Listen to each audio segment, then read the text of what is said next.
servidor público que deseja se aposentar com salário superior ao teto do regime geral de previdência social agora precisa aderir a um programa de previdência complementar. Mas como se dá essa contribuição? O que de fato muda na aposentadoria do servidor?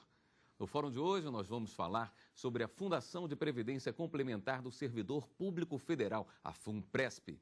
Aqui no estúdio do programa eu recebo o presidente da FUNPRESP-EZE, Ricardo Pena, e também o conselheiro suplente da FUNPRESP-JUDE, Amarildo Vieira. Mas antes de começarmos a nossa conversa, vamos assistir a uma matéria sobre o assunto feita pela repórter Carolina Chaves. Acompanhe. O Executivo já conta com um fundo de previdência complementar desde fevereiro.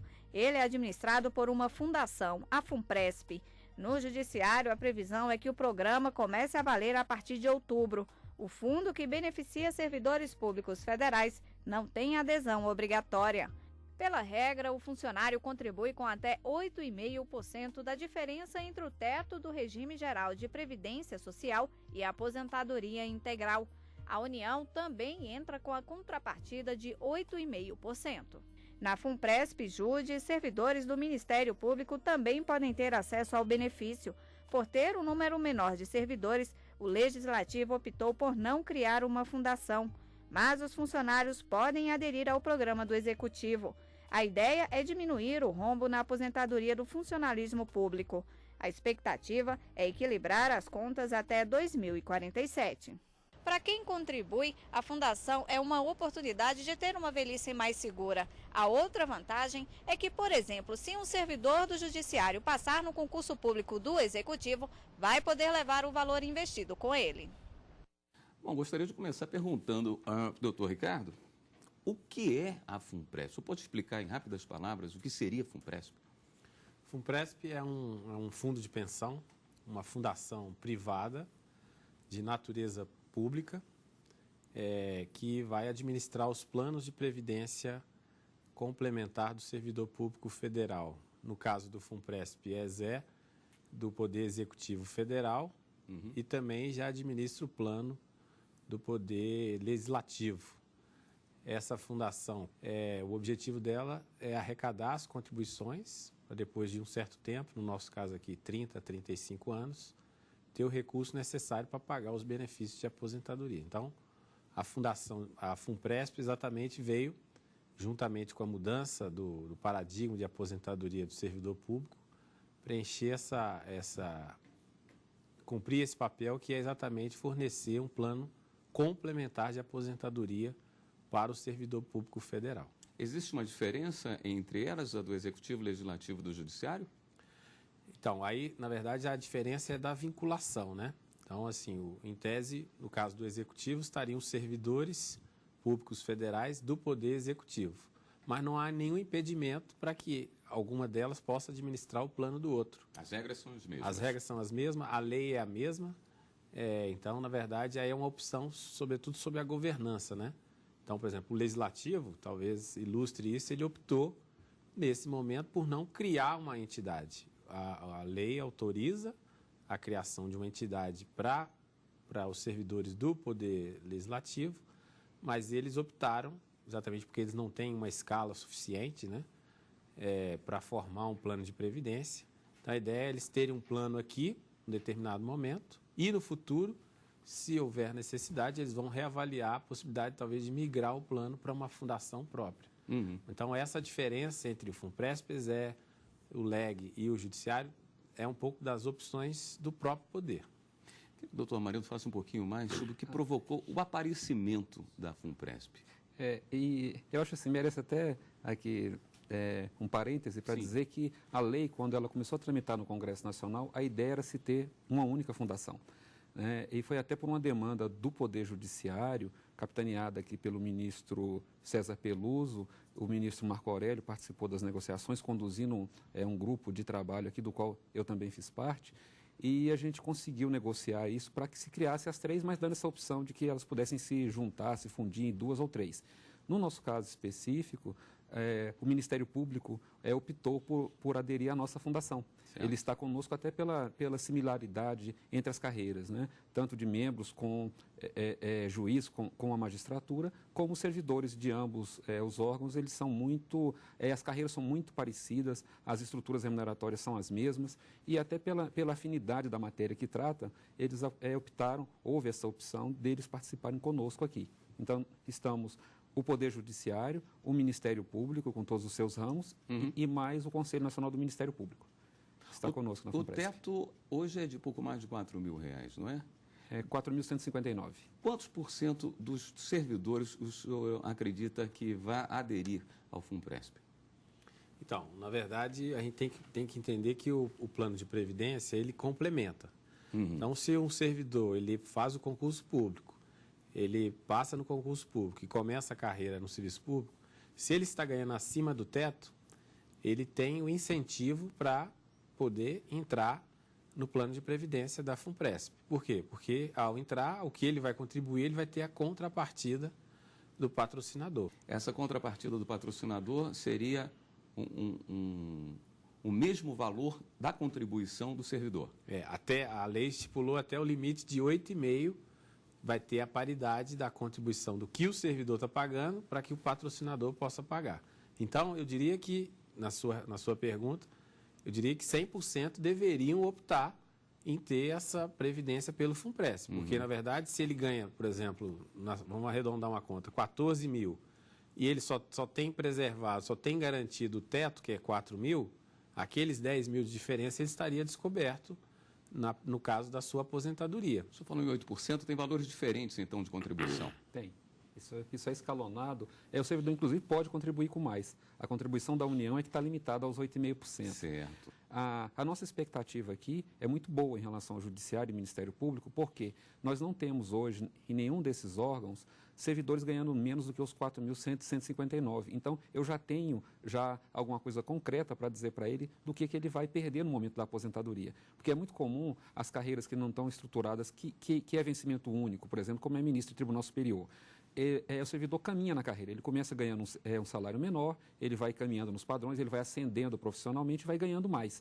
Então, quando você fala para alguém que entra ganhando 3 mil, 4 mil, mas tem expectativa de aposentar daqui a 20, 30 anos, ganhando 15, 20 talvez, ele não tem uma coisa palpável ainda para ele dizer, olha, o que eu estou perdendo efetivamente. No nosso caso, como tem essa estrutura remuneratória mais hegemônica e num patamar um pouquinho melhor, eu já tenho hoje um técnico, que é o cargo hoje mais baixo, tanto no Ministério Público quanto no Poder Judiciário, ganha em torno de R$ 4.700. Então, hoje, eu já posso dizer para ele, olha, se você não aderir, isso aqui você já perdeu.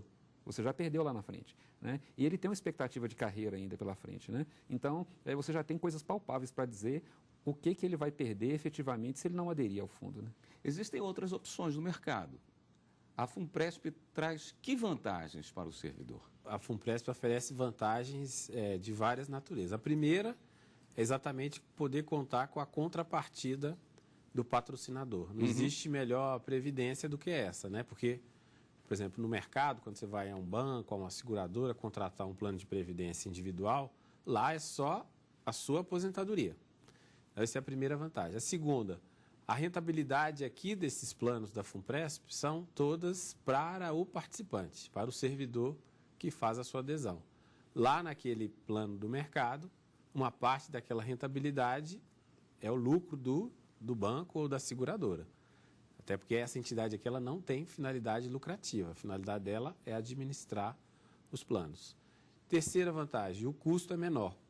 Então, o custo administrativo, a taxa de administração é menor. O regime tributário é o mesmo dos dois sistemas, sendo que aqui, no caso da FUNPRESP, o servidor já pode abater no mês corrente, ele já abate da base de contribuição o que ele vai pagar de imposto de renda. E quando ele se aposenta, ele também pode optar por um regime regressivo, em que ele troca a tabela hoje de 27,5% por uma tabela de 10%. Outra vantagem, a gestão é compartilhada. Então, esse é um grande diferencial que tem aqui no FUNPRESP. Lá no banco, quem manda na administração do banco é o banqueiro. Aqui a administração ela é compartilhada. Eu tenho representantes dos patrocinadores nos órgãos de decisão e de governança e tem também a eleição dos participantes. A cada 4 anos, os participantes eles fazem parte dos conselhos, dos comitês, exatamente para o quê? Para tomar conta da aposentadoria deles. Então, eu tenho uma série de vantagens para que o participante possa realmente aderir ao plano de previdência administrado pelo FUNPRESP. Puxando aqui para a nossa área, quais são as leis que regulam esse sistema? Sim. Para nós, especificamente, a Lei 12.618, de 2012. E até também, aproveitando o gancho do doutor Ricardo, eu acho que é importante falar. A gente talvez agora, por estar iniciando, é uma fundação, ambas as fundações são um pouco pequenas, eu não tenho ainda um número... Eles não têm, né, que já estão funcionando, não tem um número expressivo ainda de pessoas inscritas, e a gente acha também que vamos lentamente alcançar o número que a gente considera ideal. É possível que o custo administrativo seja um pouquinho alto ainda, mas qual é a vantagem de você trazer para cá ou participar do fundo aqui, ao invés de você estar fora? É exatamente aquilo que o doutor Ricardo falou e que eu acho que é a questão mais importante, é o mais atrativo. O servidor que adere, ele não vai ter somente o seu esforço contributivo, né? O patrocinador vai também contribuir. Então, ainda que o custo aqui seja marginalmente inexpressivo, mas maior do que é lá fora, mas lá fora o esforço é só seu. Aqui é o patrão, é o Supremo, o STM, o TJDF, todos os órgãos, enfim, que participarem, você aderindo, você vai ter também esse esforço do seu órgão empregador. Então, isso vai capitalizar mais fácil, ainda que você tenha um custo inicial mais alto. Essa adesão está disponível para todos os servidores ou quem entrou em determinada período no serviço público? Então, essa também é uma questão importante, porque cada plano de cada entidade depende de uma autorização, né, um licenciamento prévio do órgão que fiscaliza os fundos de pensão no Brasil, que é a Previc, uma Superintendência de Previdência Complementar do Ministério da Previdência, quem dá a autorização. Então, essa autorização a que o doutor Amarildo se referiu no caso do Judiciário, a partir de outubro, o Executivo já tem a partir de fevereiro. Então, a partir de 4 de fevereiro de 2003, todos os servidores, os novos servidores que ingressarem no Serviço Público Federal, eles obrigatoriamente estarão submetidos ao teto e aí haveria a opção de ingressar no FUNPRESP. Aqueles que entraram no Serviço Público antes do dia 4, a Constituição e a lei mandou dar a opção para eles poderem migrar. Né? Eles podem permanecer no regime atual, que estão, mas se quiserem mudar, eles também têm essa opção por 2 anos. Então, os planos eles têm que ser flexíveis para receber tanto os novos, quanto também a opção de migração de regime dos servidores que estão no regime anterior. A expectativa é que tenha essa migração? Então, essa expectativa, porque a expectativa, na verdade, tem que levar em conta a reforma de 2003, a emenda constitucional 41, que acabou com a integralidade, né, e a paridade, e, na verdade, instituiu a média das 80% maiores contribuições como valor inicial da aposentadoria. Então, aquele grupo que está antes de 2003, esse, com certeza, talvez tenha um desincentivo a não migrar. Agora, aquele grupo que entrou depois de 2004, ele pode ser um grupo, sobretudo aqueles com menos de 30 anos, né, que vai ter um tempo de acumulação maior, talvez seja um grupo que possa ter interesse nessa migração. Antigamente, quando você não tinha a Fundação de Previdência, o que ocorria? Você aposentava e, na medida que a legislação fosse mudando, melhorava determinada gratificação, vinha uma lei, alterava determinado benefício, compensava você fazer alteração do fundamento legal de sua aposentadoria. Então, você migrava de uma opção para outra. Hoje, isso não é mais possível com a FUNPRESP.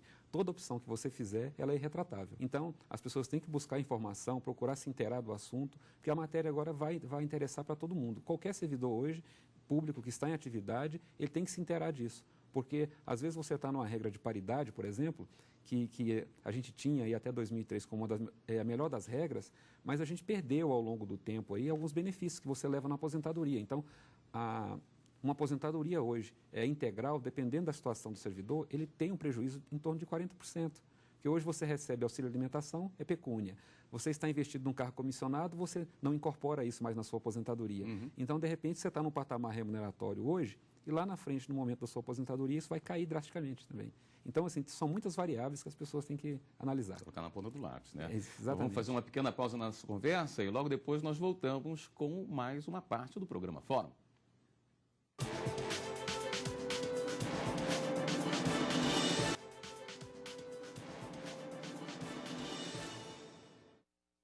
O Fórum está de volta. Hoje estamos conversando sobre a Fundação de Previdência Complementar do Servidor Público Federal, a FUNPRESP. Como as pessoas devem fazer para aderir? Todo servidor que, na sua posse ou no seu exercício, ele já assina normalmente aquele conjunto de documentos, né, do termo de posse, do exercício, enfim. Ele já é oferecido para ele o termo de inscrição ao FUNPRESP, né? E ele pode preencher lá o termo de inscrição com informações pessoais, funcionais. Ele vai escolher a alíquota de contribuição. No caso do nosso plano do executivo, são 3 alíquotas, 8,5%, 8% ou 7,5%. Ele pode incluir, inclusive, as gratificações, o doutor Amarildo fez referência aqui. Ele vai escolher o regime tributário. Então, o regime tributário é uma decisão, é uma lei sobre tributação de previdência complementar, que a Receita exige essa escolha agora, no momento em que ele vai se aposentar. Então, é importante também ele ter clareza dos objetivos profissionais que ele tem, porque isso pode interferir numa tributação maior ou menor. Hoje são 2 opções, né? O regime progressivo da tabela do imposto de renda, de 27,5%, e o regime regressivo, que relaciona não a renda, mas relaciona o tempo de acumulação. Então, ele recebe esse formulário, ele preenche o formulário. No nosso caso, ele pode preencher, inclusive, através do SIAP-NET, que é o sistema de folha de pagamento, sistema pela internet, vai no Recursos Humanos e, a partir daquele momento, ele está protegido. Lembrando que o plano de previdência aqui não é só o plano de aposentadoria, mas também aqueles infortúnios que qualquer pessoa é possível acontecer, de invalidez, de morte, pensão por morte e sobrevivência. Então, o plano também Pode ser antecipado. Ele dá uma cobertura previdenciária para o servidor e para a sua família. Então, inclusive, o que é diferente do mercado. No mercado, normalmente, você compra um plano só de acumulação. Aqui não, aqui também ele dá proteção para outros benefícios. Bom, são tantas informações e o que é mais interessante é que elas mudam de pessoa para pessoa, né? Para caso a caso tem que ser estudado. Existe algum ponto, nós estamos tirando dúvidas gerais aqui, mas existe algum ponto onde se deve tirar essas informações, onde se possa talvez fazer um cálculo para ver se é interessante para aquele servidor? Existe algum canal? Sim. A gente tem uma dificuldade, assim como a FUNPRESP e a ESE também tem, que é a questão da capilaridade do serviço público no Brasil. A fundação, ambas as fundações estão nascendo bastante pequenas, então você não tem uma estrutura muito grande e é até possível que no futuro também não seja muito grande. Mas a gente tem que usar todos os recursos tecnológicos que a gente tem aí à disposição. Eu acho que o principal canal vão ser os sites das próprias entidades, né? Então você pode acessar lá, vai ter o simulador, as informações. Os órgãos de recursos humanos, de todos os órgãos públicos, eles vão ser um canal importantíssimo para essa primeira abordagem do servidor, porque até devido a essa capilaridade que a gente colocou aqui, é muito difícil a FUNPRESP ter um posto em cada lugar do Brasil onde você tem ingresso de servidor público. Perfeito. Você pega, por exemplo, eu vou pegar o exemplo nosso do Judiciário. Eu tenho seção judiciária no interior do Piauí, interior do Ceará, Ministério Público, também interior do país também. É muito difícil você alcançar essas pessoas. Então, o primeiro contato, a primeira abordagem vai ser feita pelo pessoal da área de recursos humanos. No site tem um simulador, que ele pode fazer uma projeção. Isto. O nosso está em desenvolvimento ainda, o do Executivo já está funcionando. Hoje eles estão nos ajudando bastante, a gente tem estabelecido uma parceria muito boa aí, esclarecendo dúvidas, até nossas mesmo, que estamos trabalhando no processo de implantação do plano. Então, a gente espera que isso se intensifique ao longo dos anos e que a gente possa, inclusive, fazer alguns eventos conjuntos para poder divulgar a Previdência. Doutor Ricardo, no nosso caso, nós já temos um site, desde fevereiro, que reúne todas as informações, né, dos regulamentos, estatutos, os formulários, o convênio de adesão. Ele traz informações, na verdade é como se fosse um repositório de informações sobre previdência. Ele tem um simulador Nós estamos até melhorando o simulador, um simulador de contribuição e de benefício, e é importante esclarecer que ele é um simulador, ele não é garantia de benefício. E, na verdade, nós já estamos, desde fevereiro, realmente percorrendo o país. Nosso caso também é muito similar ao do Judiciário. Nós temos mais de 1.100 pontos de entradas de servidores no país. Nós temos, no nosso caso aqui, 205 patrocinadores. São mais de 125 carreiras do serviço público. Então, nós estamos também nos organizando para atender o participante e o próprio patrocinador, que tem, nesse momento, uma dúvida muito grande, até os RHs, né? Porque está mudando o jeito do servidor se aposentar. Até então, era só pelo regime próprio, tinha uma regra. Agora não, agora há um conceito novo. Quer dizer, você já tem uma experiência no Brasil, né? Como os funcionários do Banco do Brasil, da Petrobras, mas isso está vindo agora para o serviço público. Então, isso, inclusive, está se estendendo para os estados. Nós já temos o estado de São Paulo, o estado do Rio de Janeiro, que já implementaram a sua previdência complementar, e outros estados estão fazendo. Então, realmente, nesse primeiro momento, a divulgação, a comunicação, a informação, ela tem que ser de forma simples, direta, até porque é importante ressaltar que, quando o participante ele faz a sua adesão ao FUNPRESP, a relação dele passa a ser com o FUNPRESP. Apesar de todo o compromisso do patrocinador, né, no caso do local de trabalho dele, mas a relação passa a ser uma relação previdenciária de acordo com o que está lá no regulamento, que traz as obrigações, os direitos. Então, ali é firmada uma nova relação jurídica do servidor, agora enquanto participante, com a sua fundação. E qual é o site mesmo? É www.funpresp.com.br. Como é que funciona a portabilidade? É muito importante a questão da portabilidade. Ele pode aderir à FUNPRESP do Poder Judiciário, vai capitalizando seus recursos ali. Se ele passa num outro concurso público, ele vai para lá, adere à FUNPRESP do Poder Executivo e vai levar aquelas contribuições que ele já acumulou, aquele saldo acumulado que ele tinha, ele carreia para lá. Então, você tem que começar o quanto antes possível. É o que a gente estava colocando. Isso implica uma mudança de paradigma, né? Antes o servidor entrava, deixava no piloto automático e ia preocupar com a sua aposentadoria quando estivesse chegando na véspera. Eu só queria saber do tempo de serviço, quando é que eu completo para sair. Hoje, tudo vai depender dele, né? É o regime de tributação, a alíquota que ele quer contribuir, sobre que parcelas ele quer contribuir, né? E essa adesão, o quanto antes, mesmo aquele que não planeja permanecer no órgão no qual ele entrou, ele tem que pensar no seu futuro. Então, a questão da portabilidade, a gente vai investir muito nisso também, né? Porque para esse servidor é até uma forma de protegê-lo. E mesmo aquele que hoje tem um plano privado, ele também vai poder, ao ingressar no serviço público, trazer esse recurso para cá também. Porque ele já começa já com a sua poupança num patamar um pouco melhor. Algum impacto para os cofres públicos? Quer dizer, algum impacto trará? Um impacto significativo?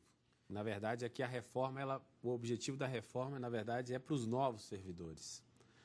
Impacto vai ter sob o ponto de vista da receita e da despesa, porque até então o Estado ele arrecadava 11% sem teto, né? E agora ele só vai arrecadar 11% até o limite do teto, né?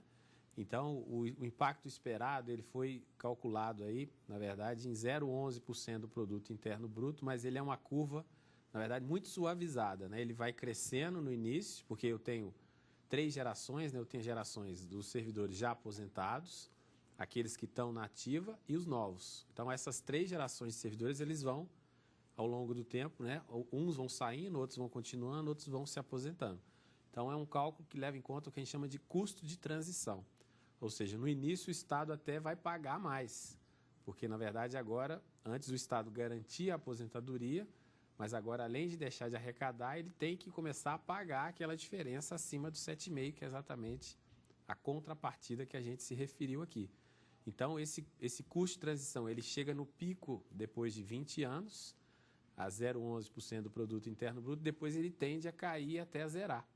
Então, realmente, o impacto ele é muito suavizado exatamente porque a reforma foi com o objetivo de atingir os novos servidores. Em outros países que fizeram a mesma reforma, por exemplo, no Chile, ela foi mandatória para todos os servidores. Então, lá o custo foi perto de 17% do produto interno bruto. Então, no nosso caso, ela foi uma reforma suavizada, exatamente levando em conta esse impacto que é pequeno do ponto de vista das contas públicas. Muito bem. Gostaria de agradecer a participação dos senhores. E o programa de hoje fica por aqui. Nós conversamos com o presidente da FUNPRESP, EZER, Ricardo Pena, e também com o conselheiro suplente da FUNPRESP, Jude Amarildo Vieira. E você pode ver esse programa na página da TV Justiça. O endereço é www.tvjustiça.jus.br. E pode enviar também sua sugestão para o programa. E-mail fórum@stf.jus.br. Na próxima semana tem mais uma edição do Fórum para você. Até lá!